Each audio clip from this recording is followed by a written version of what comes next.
My wife was smiling when I walked through the door. That is the first thing I need you to understand. Tessa was on the floor, 8 years old, yellow cardigan, not moving, and Zena was standing 4 feet away with her arms crossed and a smile on her face that lasted less than 2 seconds before she remembered to replace it with something that looked like concern. She said, "She fell. She's always so clumsy."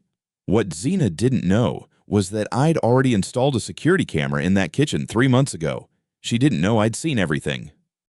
My flight had landed at 4:17 that afternoon. I'd cut the trip short by a day. The client meeting in Denver wrapped early, and something I couldn't name had been pulling at me since that morning. A low-grade unease I'd attributed to bad coffee and a middle seat. I drove home from DIA in 42 minutes, which is fast for a Thursday. I didn't call ahead. I didn't think I needed to. My flight landed at 4:17 in the afternoon.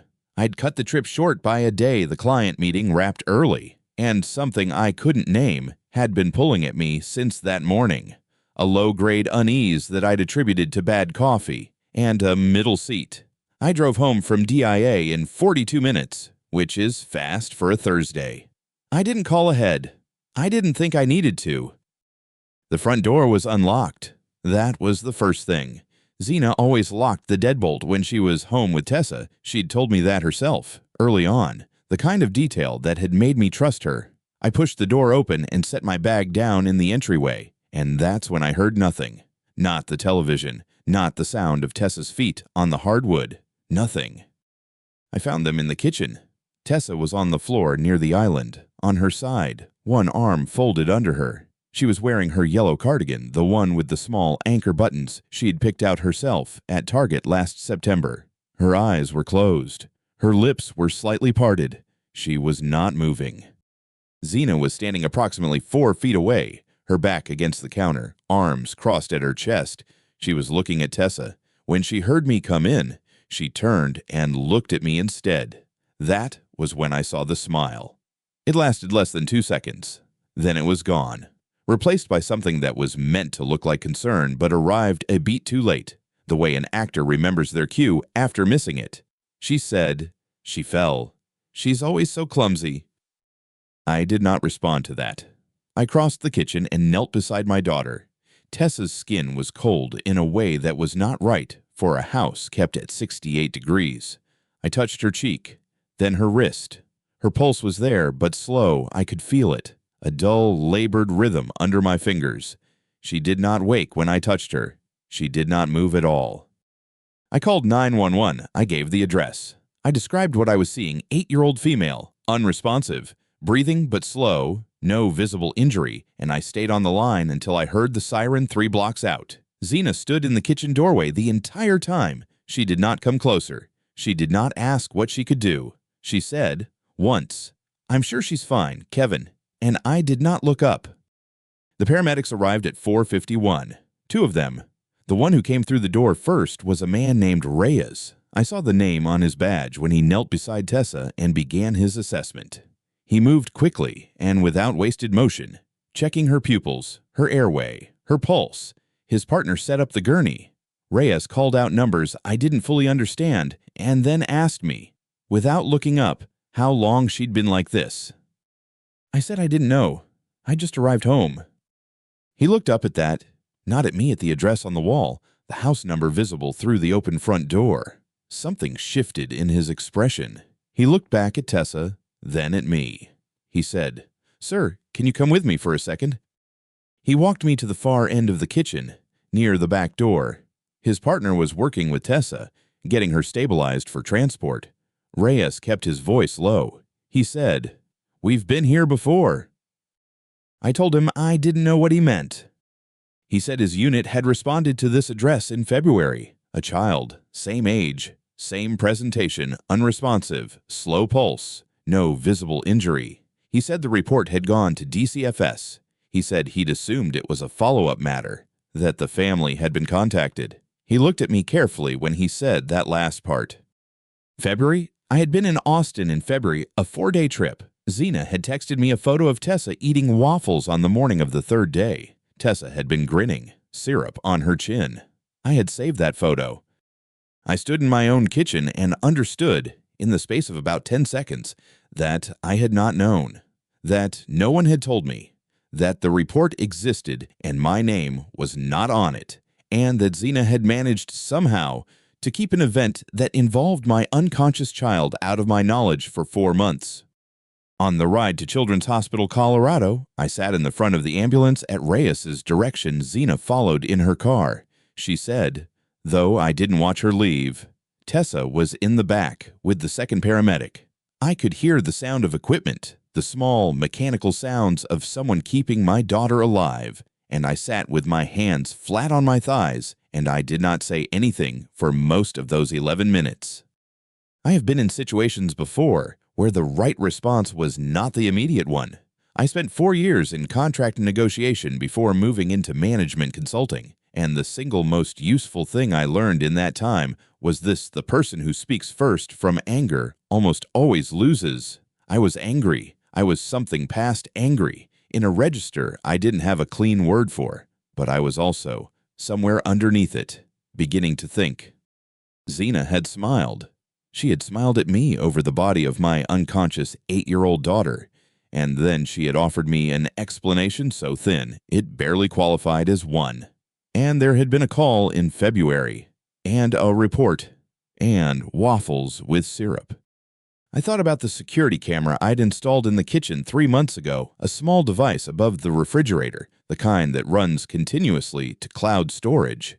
I had put it in after a contractor came through the house, and I'd wanted a record of the work. I had not told Zena about it. I had not thought about it since. I thought about it now. By the time we reached the hospital, I had decided one thing: I would not raise my voice. I would not accuse. I would not do anything that could be described later as reactive or unstable. I would document. I would be patient. I would let the facts accumulate until they were impossible to argue with. Tessa needed me thinking clearly. She had always needed me thinking clearly. That was my job. Reyes held the ambulance door open for me when we arrived. I thanked him by name. He nodded and said, "Your daughter's going to be seen right away." Then he paused and said, "Sir, keep that report number. From February. You may want it." I told him I intended to. 3 years is a long time to be alone with someone else's grief inside your own house. Olivia died in October, 3 years before the night I found Tessa on the floor. Pancreatic cancer. Diagnosed in March. Gone by fall. She was 36. Tessa had just turned 5.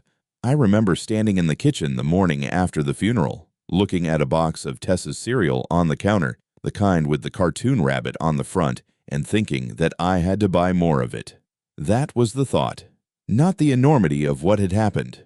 Just more cereal. More lunches, more school pickups, more everything, now with one less person to share the weight. I was good at the work. I had been a management consultant for 11 years by then, and the job had trained me to break large problems into smaller ones and address them systematically. I applied that to single parenthood the same way I applied it to everything else. I made schedules. I hired a part-time sitter, a woman named Mrs. Delgado who had raised 4 children of her own and smelled permanently of lavender hand lotion. I rearranged my client meetings so I could do school pickup 3 days a week. I learned to braid hair adequately, which Tessa found acceptable but not impressive. She told me so directly. She was 5 years old and already had opinions about braids. What I was not good at was the evenings. After Tessa was asleep and the house was quiet, there was a particular kind of silence that I had no system for. Olivia and I had been together for 9 years.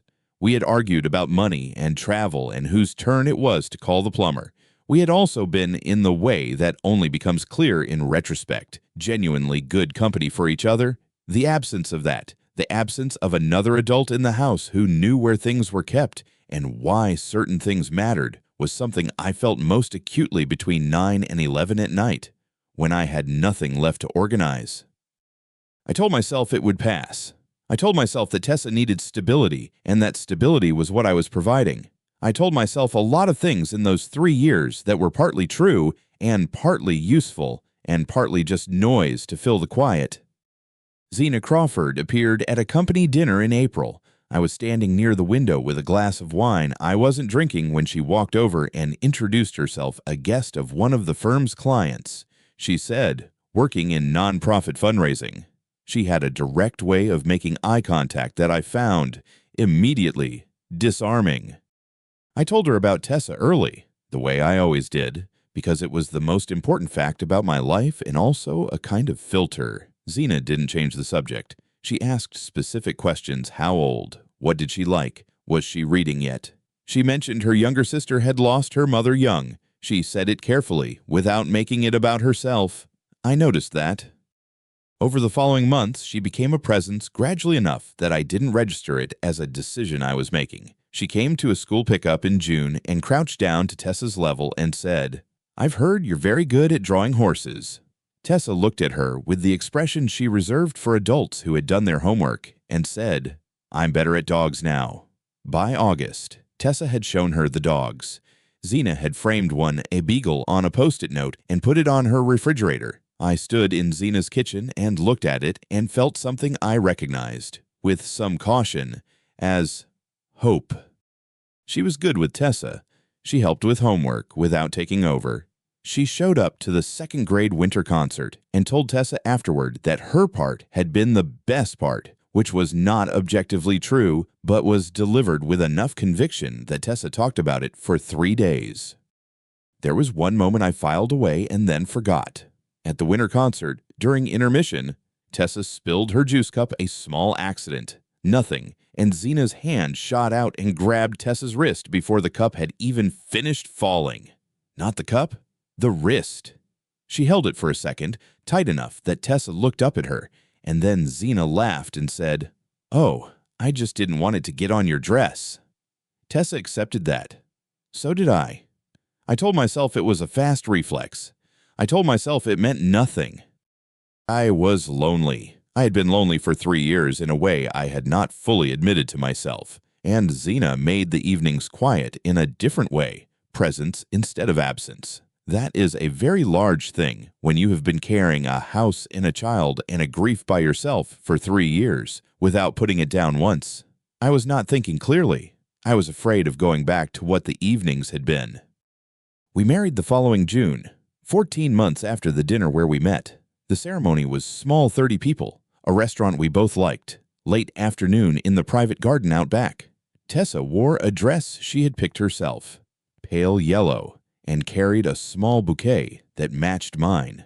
She was the flower girl and the ring bearer, and the one who, when the officiant asked if anyone had any words to add, raised her hand and said, "Kevin is a really good dad." The room laughed. I did not laugh. I looked at her standing there in her yellow dress with her bouquet, and I thought, this is enough. Whatever else happens, this is enough. The first time Tessa mentioned the medicine, it was a Tuesday in September. She said it the way children say things that they don't yet know are important in the middle of something else.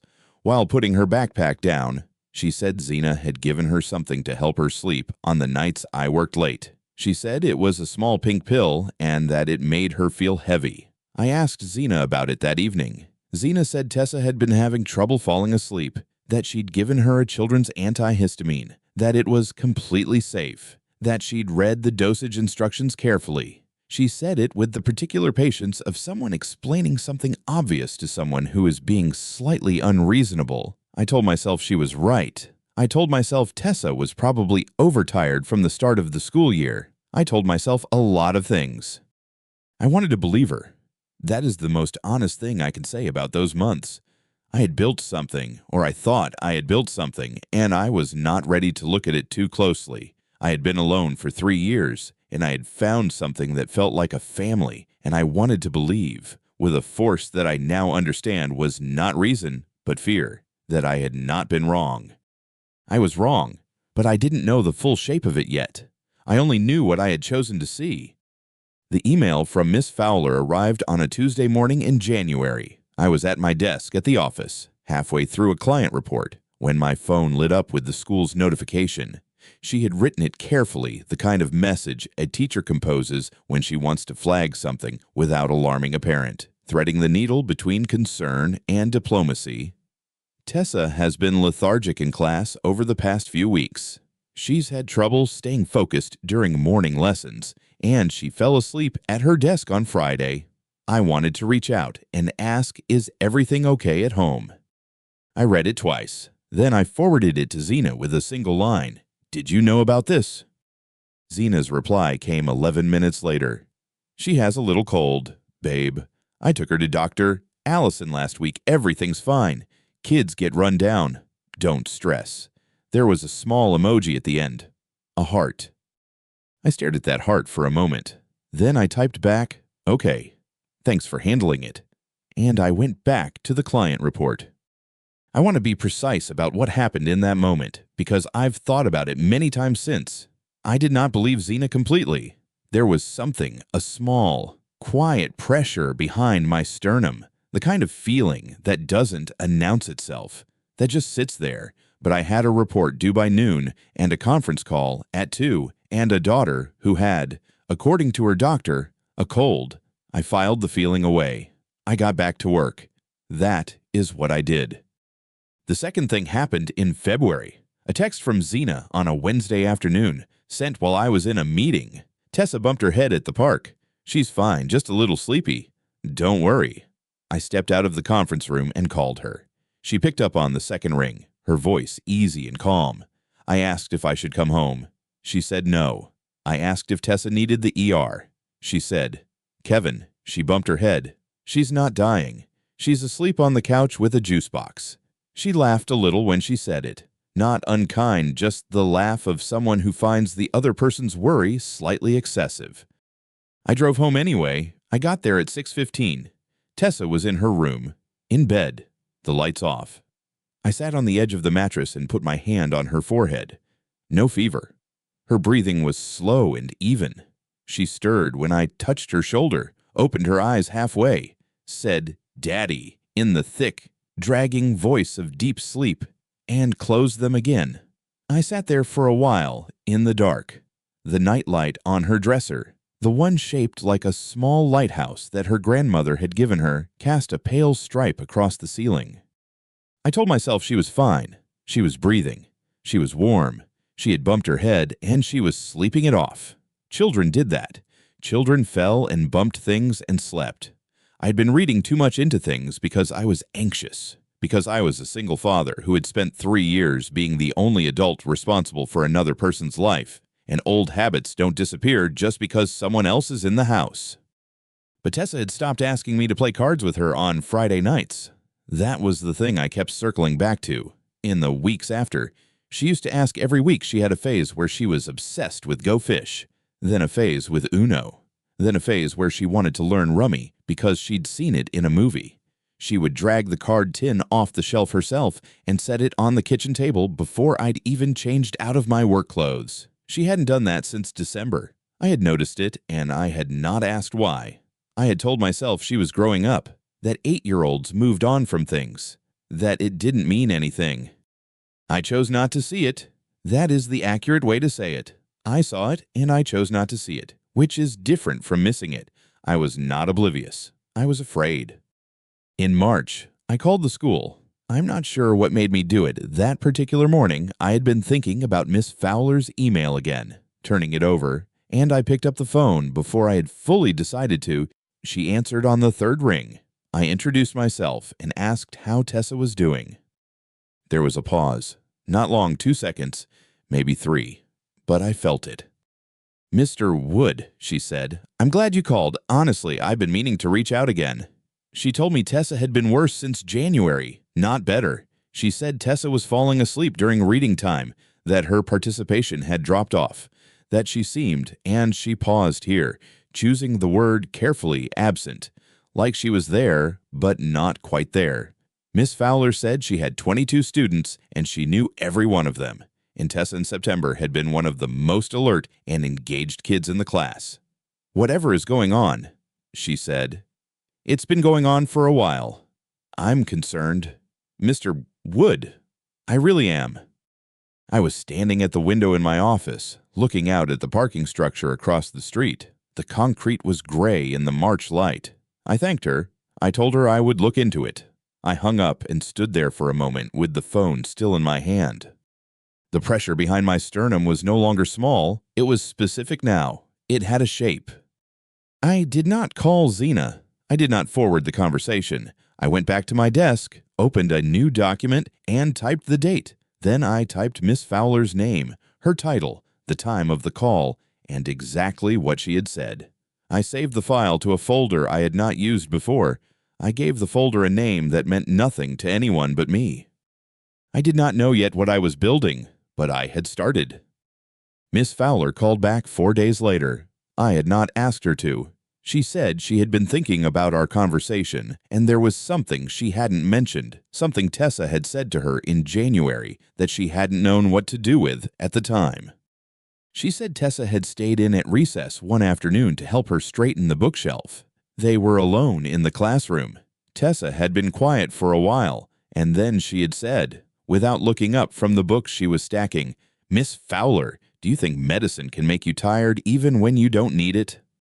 Miss Fowler had asked her what she meant. Tessa had said, "Nothing," and gone back to the books. Miss Fowler had let it go. She told me now that she wished she hadn't.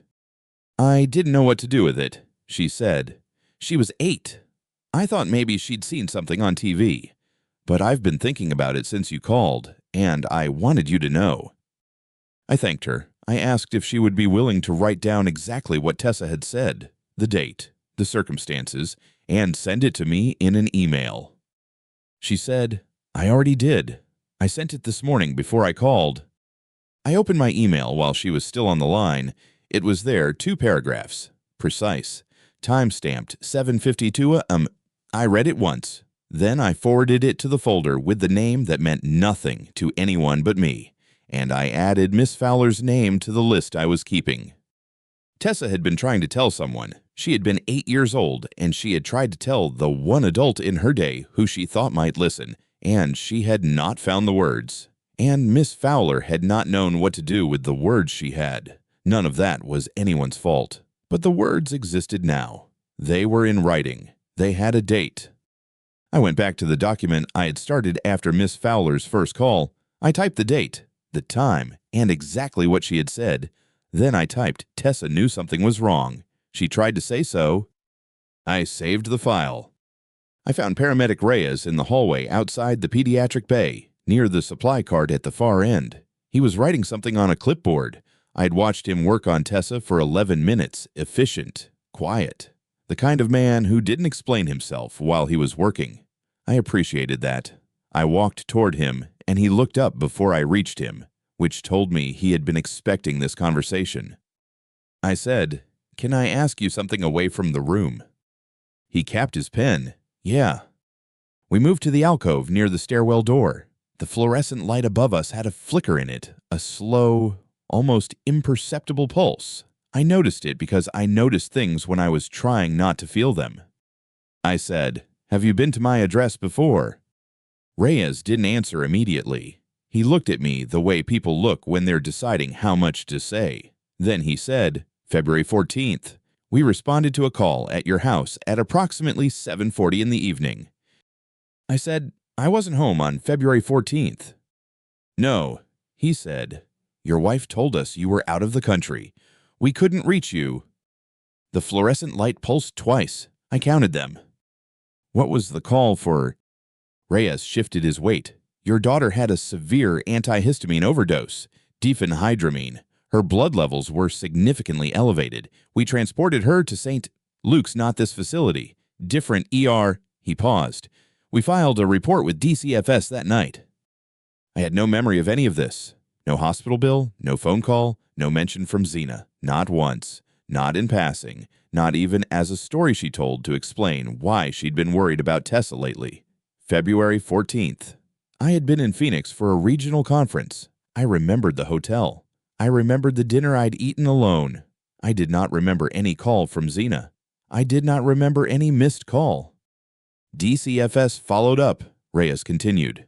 But the case was closed. He said the last part carefully. "The way you say something you know is incomplete."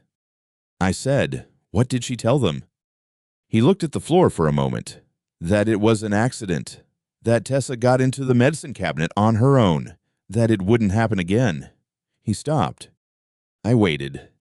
He looked at me directly. I was there. Mr. Wood, I saw the medicine bottle. It was in your wife's hand when we arrived, not on a shelf, not on the floor, in her hand. He said it without emphasis. The way you say something you've already said in a written report and are now simply repeating aloud. I put that in my notes. I don't know what DCFS did with it.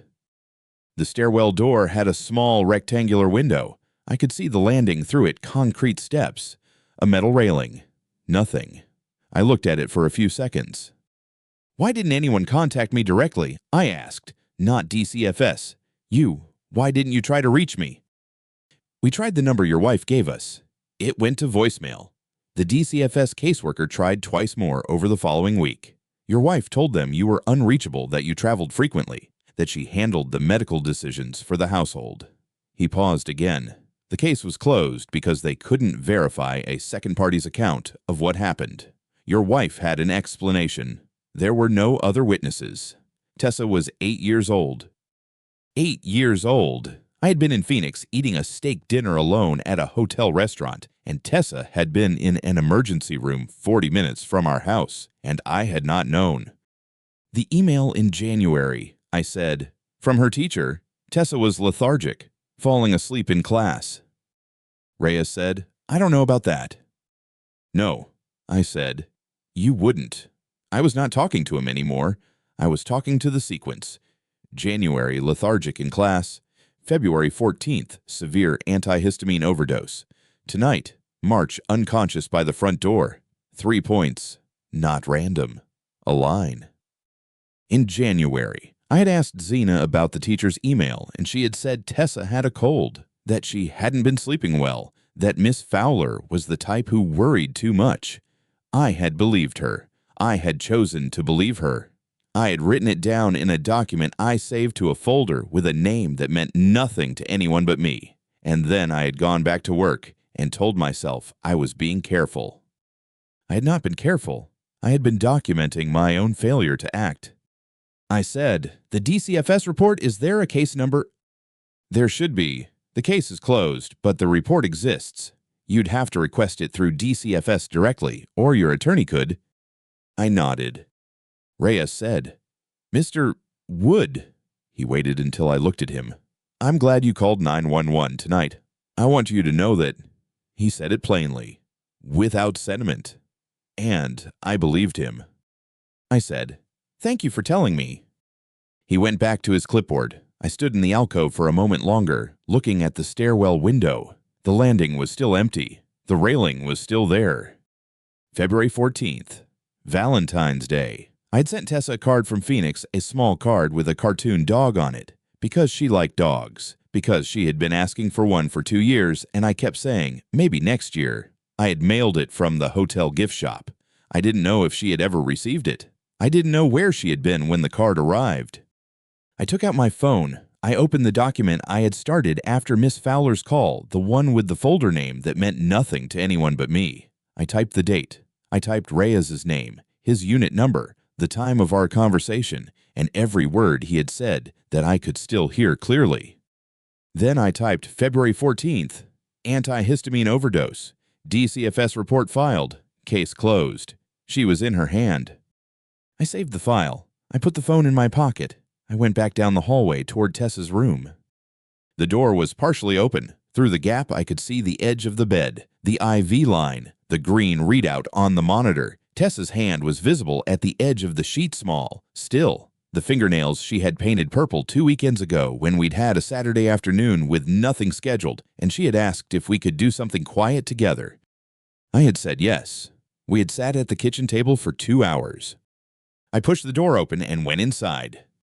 The room was quiet except for the monitor. I sat in the chair beside the bed, a standard hospital chair, blue vinyl, the kind that doesn't recline, and I watched Tessa breathe. In, out, slow and even. Dr. Fountain had said the diphenhydramine would clear her system by morning. I looked at the clock on the wall, the 22 a.m. I took out my phone. I had been paying for family health coverage through my employer's plan since Tessa was born. The premium came out of my paycheck automatically, the way those things do when you set them up once and don't think about them again. I had added Xena to the plan 14 months ago, 2 weeks after we married, because that was the practical thing to do. I had never once logged into the portal to check claims. There had been no reason to. I opened the app and typed Tessa's name into the search field, Tessa Wood. The results loaded slowly. The hospital Wi-Fi was the kind that works just well enough to remind you it exists. 14 entries. I stared at the number for a moment. Tessa was 8 years old and generally healthy. She had her annual checkups with Dr. Allison. She had strep throat once, in 2nd grade, and a sprained wrist from a fall at the park the previous spring. 14 entries was not a number that matched the child I knew. I started at the top and worked down. The most recent was tonight's emergency room visit, the one I had just lived through. Before that, March 8th. A walk-in clinic on Colfax. Before that, February 14th. An emergency room at St. Anthony's, the one paramedic Reyes had mentioned, the one with the DCFS report. Before that, February 3rd. Another walk-in clinic. Different address. January 29th. Ambulance transport. January 11th. A walk-in clinic on South Broadway. I kept scrolling. 6 visits in 4 months, all of them while I was at work, or traveling, or otherwise not in the house. I opened each entry individually and read the billing codes. The language was clinical, abbreviated, designed for insurance processors rather than fathers sitting in hospital chairs at 3:22 in the morning, but the words were plain enough. Antihistamine overdose accidental unspecified. Severe drowsiness, medication-related observation and discharge. Overdose unknown substance pediatric. Antihistamine toxicity mild to moderate. Not one of those visits had gone to Dr. Allison. Every single one was a walk-in clinic or a different emergency room. St. Anthony's, Lucy Health on Pecos, the Care Now on Hampton. 4 different facilities in 4 months. I sat with that for a moment. A person takes a child to their regular pediatrician when something is wrong and they want it documented, followed up, entered into a continuous record. A person takes a child to a walk-in clinic when they want a visit that begins and ends in the same afternoon with a provider who has never seen the child before and will likely never see her again. I looked at the billing column. Every charge had been processed through my insurance. No paper statements had been mailed to the house. I had the account set to electronic billing only, a setting I had chosen 2 years ago to reduce paper clutter. Xena would have known that. She had sat beside me at the kitchen table the week after we married while I walked her through the household accounts. I had shown her everything: the insurance portal, the automatic payments, the statement preferences. I had thought I was being transparent. I had thought that was what a good husband did. I put the phone face down on my knee and looked at Tessa. The purple nail polish was chipped on her thumb. I remembered the Saturday we had done it. She had picked the color from a small basket she kept on her dresser, and she had been very particular about the application, asking me twice to start over on her pinky finger because I hadn't stayed inside the lines. I had started over both times without complaint. We had been at that table for nearly 2 hours. 6 visits, 4 months. Every one of them coded for antihistamine or unknown sedative overdose. Every one of them at a facility where no one knew her name. I picked the phone back up. I did the arithmetic slowly, the way I do when I want to be certain I haven't made an error. Tessa had been drowsy in January. Miss Fowler's email had said lethargic, had said it twice. Tessa had bumped her head in February. That was what Xena had told me, and I had believed it. And the reason I had believed it was that I had wanted to believe it. Tessa had been quiet in March, quieter than usual, and I had told myself she was tired from school, that 8-year-olds go through phases, that I was probably reading too much into it because I was a single father who worried too much. I had not been reading too much into it. I thought about the walk-in clinics. I had passed the one on Colfax 100 times without registering it. They were the kind of place you went for a sinus infection or a work physical fast, transactional, no continuity of care. The providers there worked from the chart in front of them and nothing else. They would ask what happened.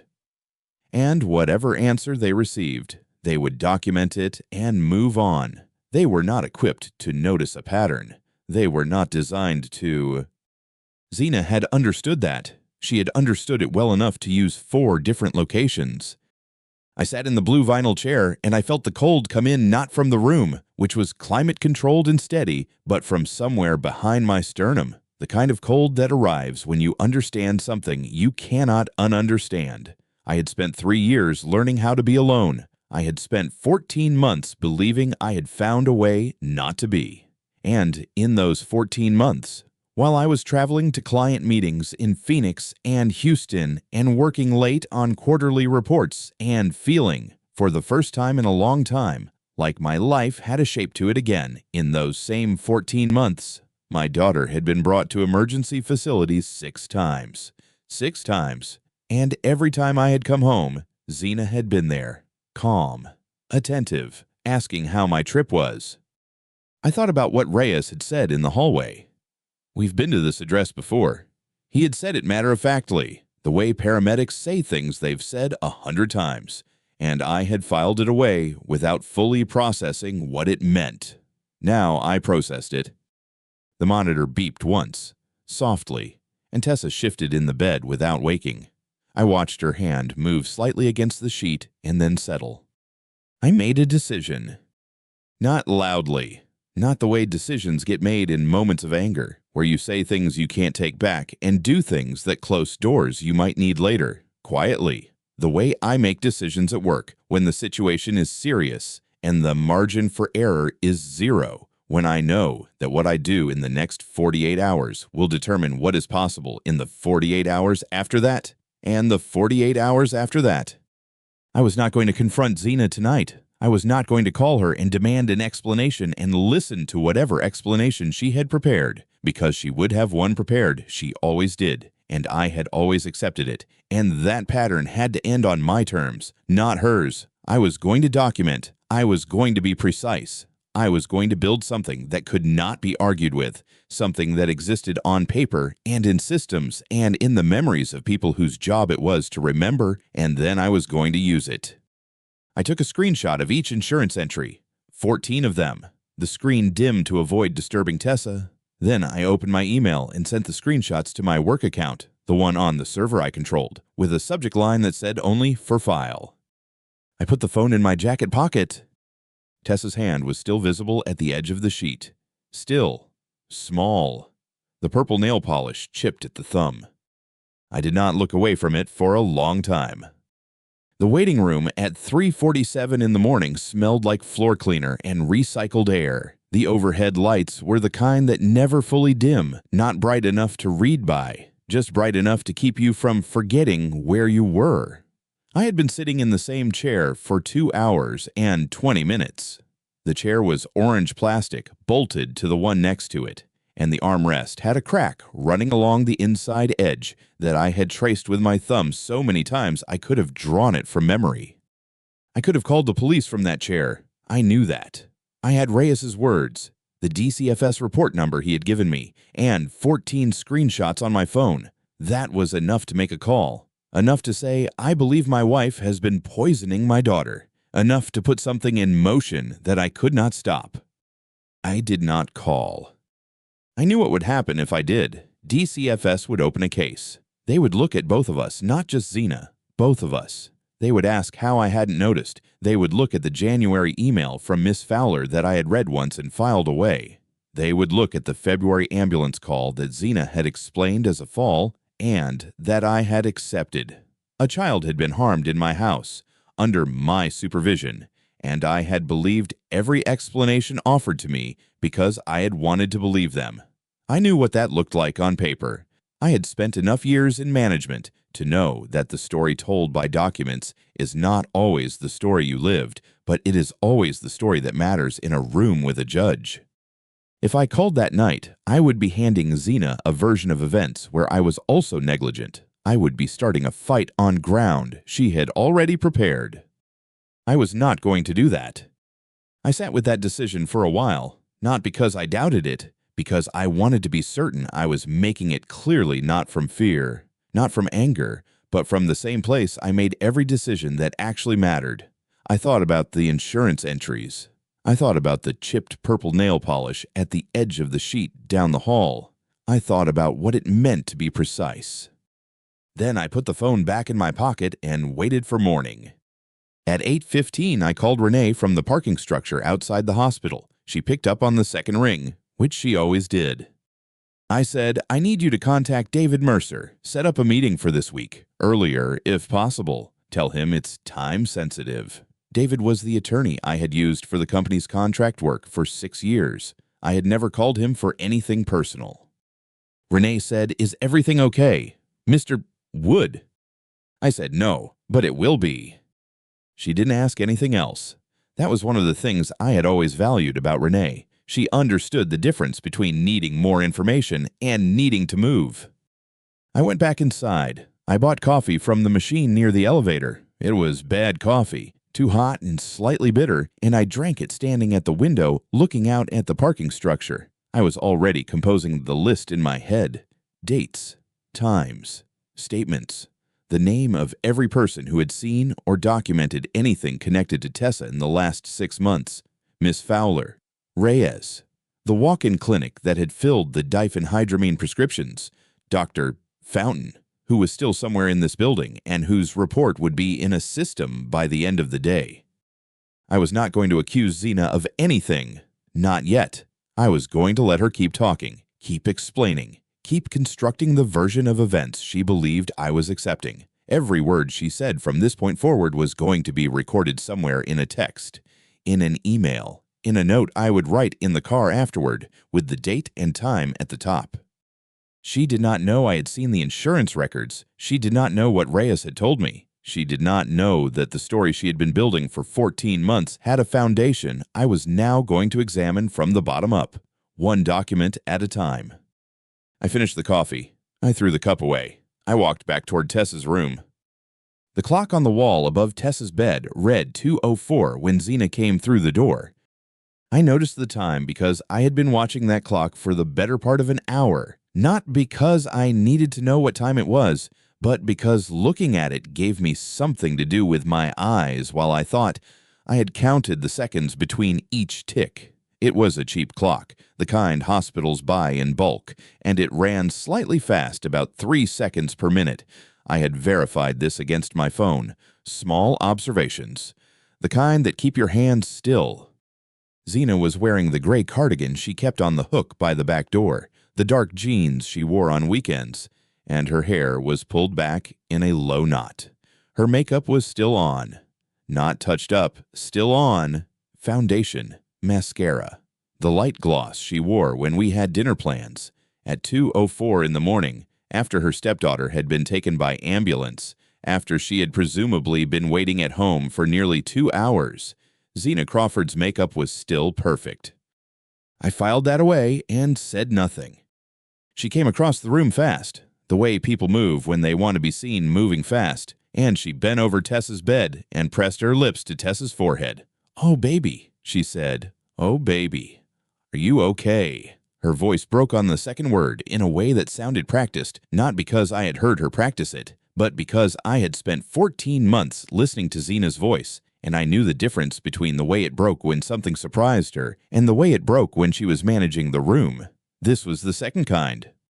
Tessa didn't stir. The IV line ran from the bag on the stand down to the back of her small hand, taped flat with white medical tape. Her breathing was slow, and even now, the nurse, a woman named Darlene who had checked on us twice since I arrived, had told me Tessa's vitals were stable. Stable. I kept turning the word over, as if stable were the same as safe. Zena straightened up and turned to me. Her eyes were wet. "Kevin." She crossed the room and put both arms around me and pressed her face against my shoulder, and I let her, and I kept my hands at my sides. "I've been so worried. I didn't know if I should come now or wait until morning. I didn't want to leave in case you needed me at home. But then I thought, you did the right thing," I said. She pulled back and looked at me. "How is she? What did the doctor say?" "They're running tests. We'll know more in the morning."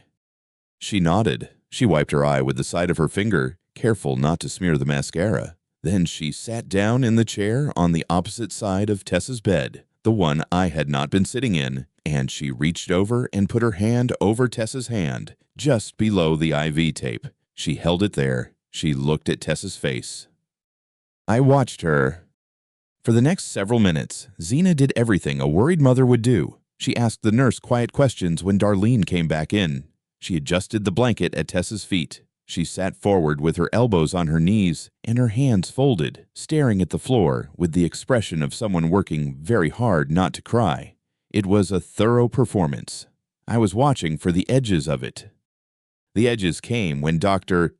Fountain stepped out to speak with another family down the hall, and the room went quiet. The door drifted almost closed. The monitor beeped its slow, steady rhythm. And Zena, who had been holding herself at a particular tension for the last 10 minutes, let go of it. It was small. If I had not been watching specifically for it, I would have missed it. Her fingers, which had been pressed flat against the back of Tessa's hand, relaxed and curled slightly inward. Her shoulders dropped a quarter inch. The set of her jaw softened. Her eyes, which had been focused and wet, went briefly empty the way eyes go when the thing they were performing is no longer required. She thought she was safe. She thought I was grieving and frightened and looking at my daughter, and that there was nothing in this room she needed to manage. She was wrong on every count, but she did not know that yet, and I was not going to tell her. I let the silence sit for another moment. Then I said, "The paramedic mentioned something." Zena looked up. "What?" "He said he might have the address wrong in his report." I kept my voice even, mildly puzzled, the way a man sounds when he is passing along a minor administrative inconvenience. Said he wasn't certain whether the call came from our house or the neighbors. Something about the GPS on the unit running behind. The change in Zena's face was not dramatic. It was the absence of something, the brief, involuntary disappearance of the performance before she could rebuild it. Her eyes sharpened, her fingers, which had just relaxed, curled again. "What?" she said. "No, he definitely came to our house." She heard herself. I watched her hear herself, watched the half-second in which she understood what she had just confirmed, that she knew with certainty where the paramedic had been, that she had been present, that the address was not in question. Watched her try to walk it back. "I mean," she paused. "I think so. I'm not, I was so upset. I wasn't really thinking clearly." She shook her head. "I'm sure it was our house." "Of course," I said. I did not say anything else. I looked back at Tessa. The monitor beeped. Zena was quiet for a moment, recalibrating, and I gave her the silence to do it in, because silence is more useful to me than argument. After a minute, she said, "What kind of tests is the doctor running?" "Blood work," I said. "They found something in her system." Zena went still. Not the relaxed stillness from a few minutes ago, the other kind, the kind that precedes a careful response. "What do you mean? What did they find?" "We'll talk to the doctor," I said. "Kevin." Her voice had a new quality in it now, something tighter than the performance from before. "What did they find?" I looked at her. I held her eyes for a moment long enough that she would feel the weight of it without knowing why, and then I looked back at Tessa. "We'll talk to the doctor," I said again. Zena sat back in her chair. She crossed her arms and uncrossed them and put her hands in her lap. She looked at Tessa. She looked at the door. She looked at her own hands. I watched the clock. 2:19. It was running fast, the way it had been running all night, gaining on the real time by 3 seconds per minute, accumulating a small, invisible error that would add up to something by morning. I thought about the insurance record sitting in my email. I thought about Rhea's and the February call and the DCFS report I had not yet seen but now knew existed. I thought about the walk-in clinic and the 3 prescriptions and the 2 ER visits. And I thought about 14 months of small moments I had filed away and then talked myself out of and then filed away again. I thought about Tessa's face when I had found her by the door, the particular stillness of her, the way she had felt in my arms when I picked her up heavier than usual, the way children feel when they are not bracing themselves at all. Zena was 3 feet away from me, sitting in a hospital chair with her hands folded in her lap, waiting for a doctor to come back and tell us what was in my daughter's blood. She looked like a woman who was frightened. She looked like a woman who had rushed to the hospital in the middle of the night because someone she loved was in danger. She had done this before. That was the part I kept returning to. She had done this before, and she had explained it away, and I had let her explain it away. And then she had done it again. I was not going to let her explain this one. The door opened. Dr. Fountain came back in, a tablet under his arm, and he looked at both of us and said, "I'm glad you're both here. I'd like to go over what we found." Zena looked at me. I looked at the doctor. "Of course," I said, "whatever you need." Dr. Fountain set the tablet on the rolling tray table and turned it so both of us could see the screen. He didn't sit down. Doctors who are about to deliver difficult news rarely do. I've noticed that over the years. The way they stay standing, keeping the option to move. He was a compact man, maybe 50, with reading glasses pushed up on his forehead that he hadn't brought down yet. "We ran a full tox panel," he said. "We found diphenhydramine in Tessa's bloodstream. Quite a bit of it." He paused. "Do you know how she might have ingested this?" Zena answered before I did. That was the first thing I noted. "I don't know," she said. Her voice was careful, measured. "Maybe she got into the medicine cabinet. We keep some Benadryl in the house." Dr. Fountain nodded slowly. "Where do you keep the medicine?" "In the bathroom cabinet, top shelf." Zena's hands were in her lap. I watched her fingers. Tessa shouldn't be able to reach it. "The level of diphenhydramine in her system," Dr. Fountain said, "suggests she took a significant dose. This wasn't accidental ingestion from curiosity. The quantity we're seeing is consistent with repeated administration over time." He said it the way you say something you have said before, in other rooms, to other people, not unkindly, but without softness either. He brought his glasses down from his forehead. I watched Zena's face. I saw the moment she understood what she had just said. She had placed the medicine on the top shelf. She had said Tessa couldn't reach it. She had said she didn't know how Tessa got into it. She had handed Dr. Fountain a locked room and no key, and now she understood that. I mean, she stopped. Started again. Maybe she climbed up. She's very clever. She figures things out. She gave a small, helpless gesture with one hand. You know how kids are. Dr. Fountain looked at her for a moment without responding. Then he said, "We see a pattern sometimes. Multiple visits to different facilities. Multiple presentations with the same compound. A child who is repeatedly sedated but shows no signs of self-administration." He paused again. "There's a name for it. Munchausen by proxy." The room was very quiet. The monitor above Tessa's bed made its small, steady sound. Zena's face went through several things in the space of about 4 seconds. The first was confusion, genuine or performed. I couldn't say. The second was something that looked like calculation. The third was what I can only describe as the recognition that the calculation had come too late. "I would never hurt Tessa," she said. Her voice was lower now. "I love her. I love her." She did not look at Dr. Fountain when she said it. She looked at a point somewhere between him and the wall behind him. I had interviewed enough people in my career, vendors, partners. 2 employees I had to let go for cause to know what it looks like when someone says a true thing in a way that makes it sound false. She loved Tessa.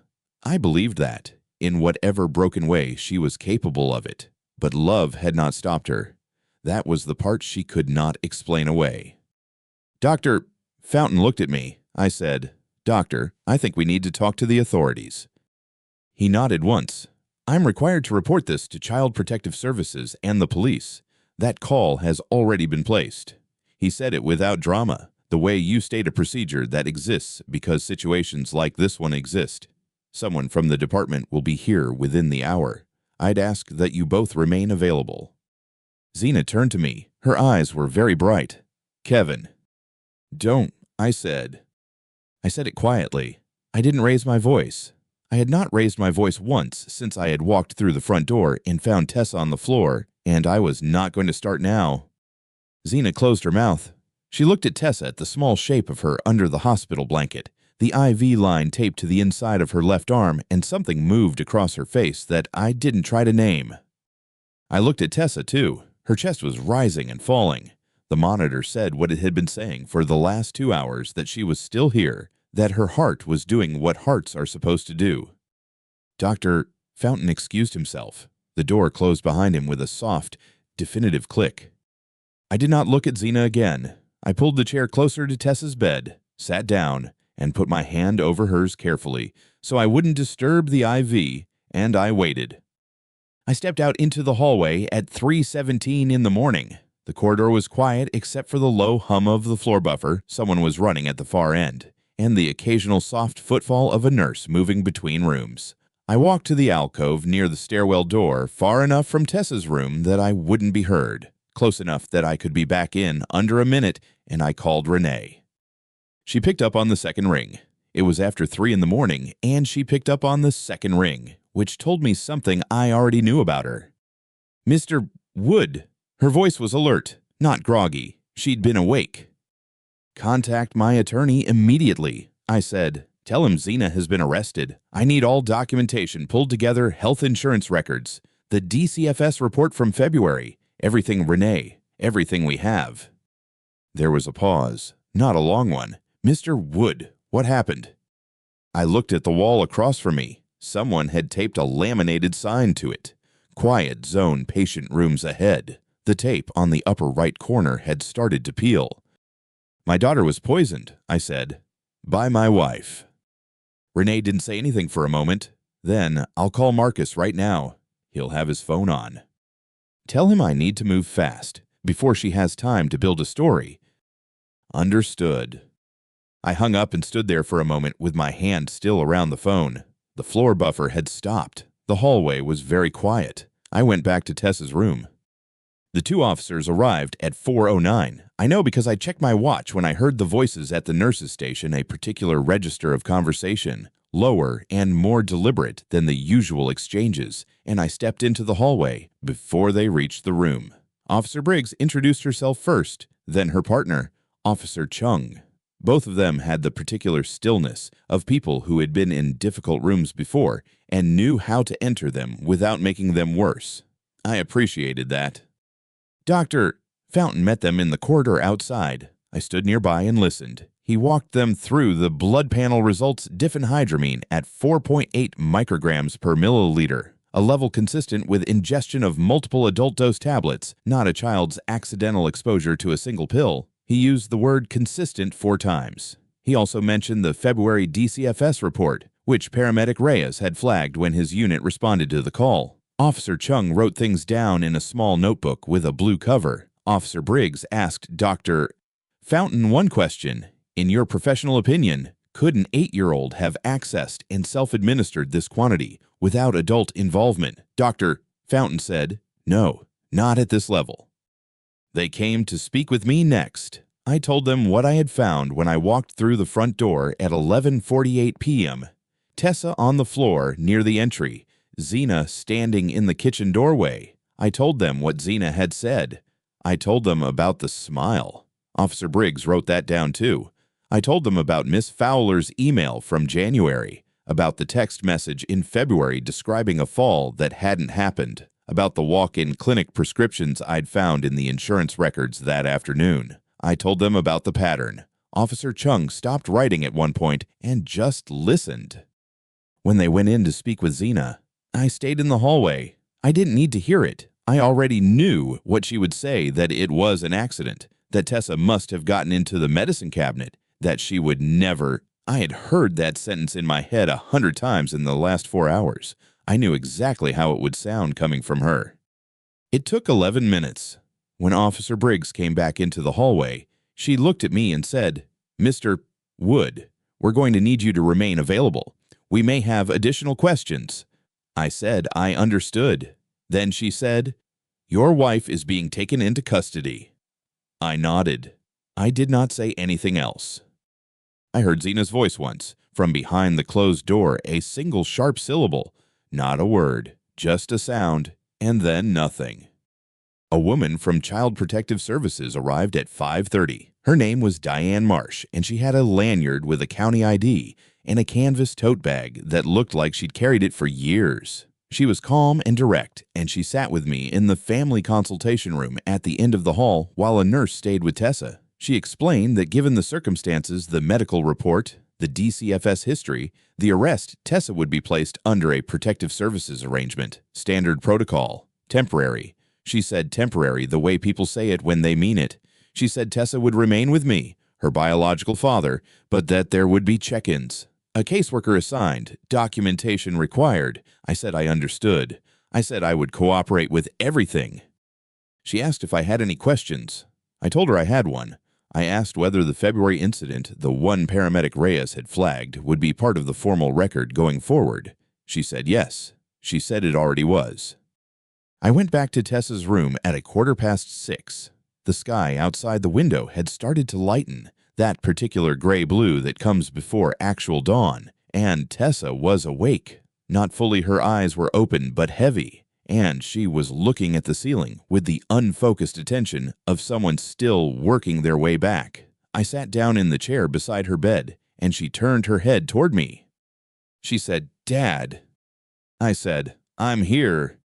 She was quiet for a moment. Then she said, "Why did Zena give me medicine? I told her I didn't want it." The monitor kept its steady rhythm. Outside the window, the gray was starting to thin. "I know, baby," I said. "I know. It's not your fault." I put my hand over hers, careful of the IV line the way I had been all night. "None of this is your fault."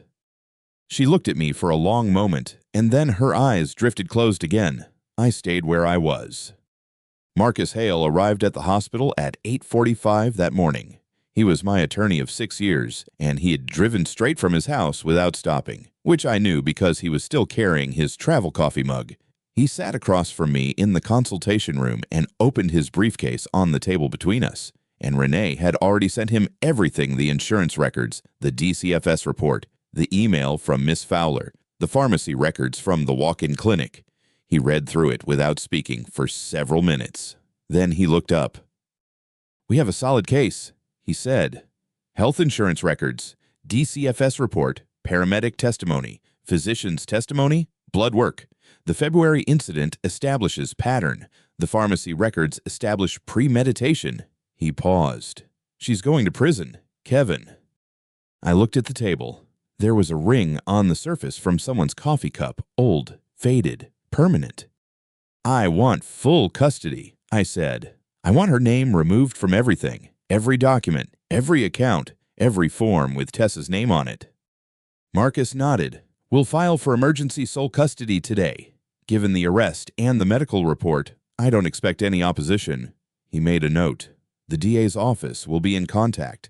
They'll want your cooperation, and you'll have it on record that you came to them." "Whatever they need," I said.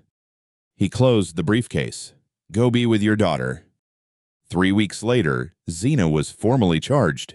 The DA's office filed 2 counts child abuse resulting in serious bodily harm and attempted murder in the 2nd degree. Her attorney entered a not guilty plea at the arraignment. The judge reviewed the medical documentation, the DCFS history, and the arresting officer's report, and denied bail. Zena would wait for trial in custody. I was not in the courtroom for the arraignment. I was at Tessa's school, meeting with Miss Fowler and the school counselor about Tessa's return. We sat in small chairs around a low table in the counselor's office, and Miss Fowler told me that Tessa had asked that morning whether she could bring in the drawing she'd made over the weekend, a house with a tree in front of it and 2 figures standing outside. She'd labeled them in careful 2nd-grade print, M.E. and Dad. Miss Fowler slid the drawing across the table so I could see it. I looked at it for a moment, then I folded it once, carefully, along the center, and put it in my jacket pocket. "Tell her yes," I said. The trial lasted 11 weeks. I drove to the Lindsay Flanagan Courthouse on Colfax every morning that I was required to be present, parked in the same structure on a lottie, and walked the same 4 blocks in whatever the weather was doing. Denver in February is unpredictable. Some mornings it was clear and cold, and the mountains were visible to the west. Other mornings the sky was flat and white, and the wind came through the gaps between buildings and found every opening in a coat. I noticed the weather the way you notice things when you have trained yourself to notice everything, not because it mattered, but because attention had become a habit I could not turn off. Paramedic Reyes testified on the fourth day. He sat in the witness box in his uniform and spoke in the same measured cadence he'd used the night he walked through my front door. He described the call from February, the address, the child, the presentation. He described the call from April. He said that in his 11 years of emergency response, he had been dispatched to the same pediatric address for the same presentation twice in 3 months on 2 occasions. He said both times it was the same house. He did not look at Zina when he said it. He looked at the prosecutor and answered each question completely before stopping. Dr. Fountain testified the following week. She brought her documentation. She was precise and unhurried in the way that people are precise when they have spent years testifying and have learned that the courtroom rewards clarity over emphasis. She described the diphenhydramine levels in Tessa's blood work. She described what those levels indicated about dosage and timing. She used the phrase, consistent with deliberate administration, twice, and both times the courtroom was very quiet. The physician from the walk-in clinic testified the day after. He brought his prescribing records. He had written 3 separate antihistamine prescriptions in 14 months, each one to a different minor at an address that matched Tessa's. He said he had not connected them at the time. He said he connected them now. Zina sat at the defense table through all of it. Her attorney made arguments. Zina did not testify. She sat with her hands folded on the table and her face arranged into something that was not quite an expression, not grief, not defiance, not remorse, just a kind of flatness, as if she had decided that the most strategic thing was to give the room nothing to read. I had seen that face before. I had mistaken it, once, for composure. The jury deliberated for 2 days. On the afternoon of the second day, I was sitting in the hallway on a bench outside the courtroom when the clerk came out and said they had a verdict. I went in and sat in the gallery. The foreperson, a woman in her 50s with gray-streaked hair and reading glasses on a lanyard, stood and read the verdict. Guilty on all counts.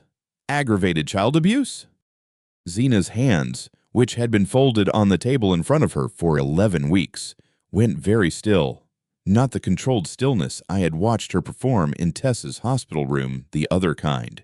The kind that happens when the body stops receiving instructions. Her attorney put a hand on her arm and said something close to her ear. She didn't appear to hear it. The foreperson sat back down. The judge said something about sentencing. I was watching Zina's face. The performance was gone. That was the clearest way to describe it. For 11 weeks, she had maintained a particular arrangement of her features, not grief, not defiance, something carefully neutral, a face designed to give the jury nothing to read. That face was gone now. What replaced it was smaller and older and, in some way I had not expected, familiar. It was the face I had seen in glimpses over 14 months, in the half-second before she remembered I was watching. The face underneath the one she showed me. She turned then, not toward her attorney, not toward the judge, toward me. It was the first time she had looked directly at me since the hospital. Her eyes were dry. She held my gaze for perhaps 3 seconds, and I held hers, and I did not look away, and I did not say anything, because there was nothing to say, and she knew it, and I knew it, and the 34 people in that courtroom who had just watched 11 weeks of testimony knew it too. Then she looked away. Her attorney was speaking again. Zina put her folded hands back on the table and looked at them. The judge set sentencing for 3 weeks out. At sentencing, Zina's attorney asked for leniency. The judge, a man named Cortez, who had been on the criminal bench for 16 years, listened to the argument without expression. Then he sentenced Zina to 15 years in the Colorado Department of Corrections. No parole eligibility for the first 8. Zina did not react. She did not look at me. She did not look at anyone. She was escorted out of the courtroom through the side door, and then she was gone. I walked out of the building into the afternoon. Tessa was with my sister, who had driven up from Colorado Springs the week before and stayed. When I got to my sister's car in the parking structure, Tessa was in the back seat with her seatbelt already buckled. She looked at my face when I opened the door. "Is it over, Dad?" she asked. "Yes, baby," I said. "It's over." She reached across the seat and took my hand. She held it the way she used to hold it when she was smaller, with both of hers wrapped around one of mine.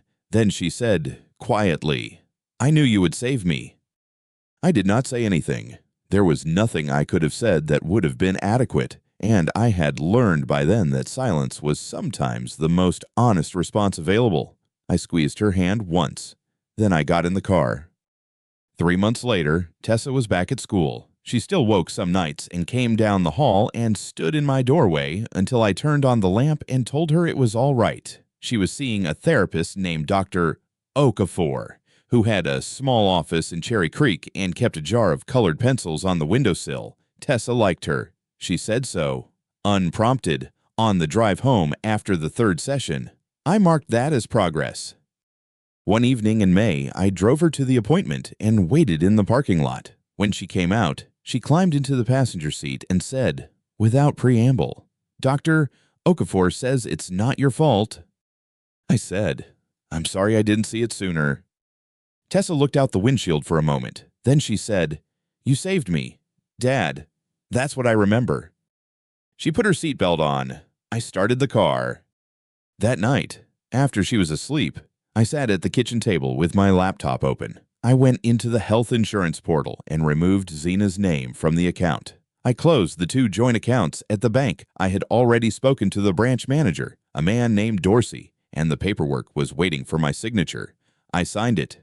Then I opened the final document my attorney had sent the week before, the divorce decree. I read through it once, not because there was anything I had missed, but because I had learned not to sign anything without reading it. Then I signed it. I closed the laptop. The kitchen was quiet. The refrigerator made its low, steady sound. Through the window over the sink, the streetlight on the corner was on, and the maple in the front yard was just beginning to leaf out small and pale and new, the way things look in Colorado in May when winter has finally, without announcement, decided to stop. I left the laptop on the table and went to check on Tessa. I left the laptop on the table and went down the hall to check on Tessa. Her door was open 2 inches, the way she liked it. The nightlight, the small lighthouse her grandmother had given her, cast its pale stripe across the ceiling. She was on her side, both hands tucked under her cheek, breathing slow and even. The purple nail polish she'd put on last weekend was already starting to chip at the edges. I stood in the doorway for a moment. Then I reached in and pulled the door to its usual 2 inches and walked back down the hall to the kitchen. I turned off the light over the table. The room went dark except for the streetlight coming through the window over the sink, and the maple out front moving slightly in whatever wind there was. I stood there for a moment with my hand still on the switch. Then I went to bed.